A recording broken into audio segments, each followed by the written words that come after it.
প্রশ্ন যে রিয়ামণিকে এতদিন কি দেখে নাই? এই যে ৩-৪ বছর হয়ে গেছে তার সাথে সংসার করতেছে, এতদিন দেখে নাই যে পরকীয়া করে? কখনো লাইভে সে কেন বলে নাই? তার স্বার্থ ছিল। জসিম ভাই এই সুযোগটা ইউজ করছে যে হিরো আলমের বাবা যেহেতু অসুস্থ, এটা একটা ট্রেন্ডিংয়ে চলে আসছে। সো এখন আমি এক কাজ করি, আমি যেই ছেলের সাথে আমার ভাব আছে, যেই ছেলেকে আমি এতদিন মনে মনে রেখেছি যে ওর সাথে আমি কাজ করব, সো ওর সাথেই পোল্ট্রি মেরে চলে গেছে ওই মুহূর্তে একের পর এক ভিডিও আপলোড করার মানে হচ্ছে এখন আমার ভিডিওগুলো প্রচুর পরিমাণ ভাইরাল হবে আর আমি ওইখান থেকে আর্নিং করতে পারবো। এটাই ছিল তার টার্গেট। মোট কথা ভিউ বিজনেস। জি। আচ্ছা, আপনার শেষ একটা ডায়লগ ছিল যে আলম ভাইকে যদি সে ভালোবাসতো, বলি আপনি কি মনে করেন আসলে একজন বাবা মারা গিয়েছে, তার বাবার পাশে থাকার দরকার। আলম ভাইকে যদি সে ভালোবাসতো সে কখনোই এইভাবে চলে যেতে পারতো না। বাবার জন্য বলতেছি না, মানে আলম ভাইকে এইভাবে মানে তার কাছ থেকে চলে গিয়ে তা বলছে বদনাম করতে পারতো না। সে কখনোই আলম ভাইকে ভালোবাসে নেই। ওই ভাইরাল হওয়ার জন্য ঝিমুকে চাপায়া সে হচ্ছে ইন করছে আলম ভাইয়ের লাইফে। তো এখন হচ্ছে ঝিমুও নেই, রিয়ামণিও নেই। তো আমি মনে করি যে নুসরাত ঝিমুই ভালো ছিল। আচ্ছা, এই যে বারবার যে সে বলতেছে হিরো আলম পরক্রিয়া করে, তার মানে বলছে যে পরক্রিয়া কি নতুন? একজন যদি পরক্রিয়া করে নতুন করবে? আজকে করবে, কালকে করবে? এতদিন রিয়ামণিকে চোখ ছিল না? রিয়ামণিকে এতদিন দেখে নাই? সাকিব, আপনার কাছে এইটাই প্রশ্ন। আসলে অনেক সময় আমরা দেখেছি যে পাশের বাড়িতে যদি কেউ মারা যায়, সে যদি শত্রু হয় সেই দিন আসলে শোক প্রকাশ করে, কিন্তু সেখানে শ্বশুর মারা গিয়েছেন, সেখানে নাচ গানে ভিডিও গিয়েছেন। এখানে কতটুকু বোঝা যায় যে আসলে হিরো আলমকে ইউজ করেছে, ভালোবাসেনি, ভাইরাল হওয়ার জন্য ইউজ করেছে? আপনি কি মনে করেন?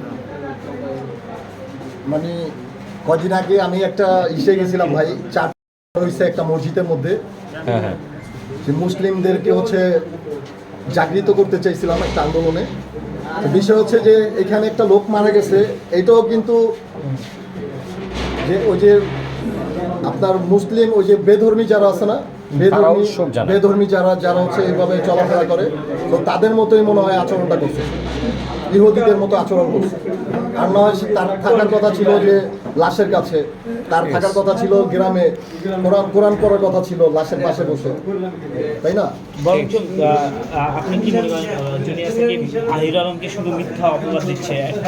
অবশ্যই অবভিয়াসলি মিথ্যা অপবাদ দিচ্ছে। আর না হয়তো সে এতদিন সংসার করতে পারতো না হিরো আলমের সাথে। তার পেজ বড় করছে, 1 মিলিয়ন প্লাস ফলোয়ার হয়েছে, এই জন্য হচ্ছে এখন হিরো আলমকে চেনে না। আরে ভাই, তোমাকেই তো চিনতাম না আমরা। তুমি যে রিয়ামণি, তোমার নিজেকে দেখছো তুমি কখনো? তার মানে কি রিয়ামণি বলতে যাচ্ছেন যে রিয়ামণি কি নায়িকার যোগ্য? হিরো আলম যদি চান্স না দিত, কোথাও কি নায়িকাতে চান্স পাইতো? ওই ডান্স করে করে স্টেজ মাতাইতো। আপনি কি মনে করেন যে হিরো আলমের কাছে সে ভাইরাল হওয়ার জন্য এবং তার ফেসগুলো বাড়ানোর জন্য? অবশ্যই।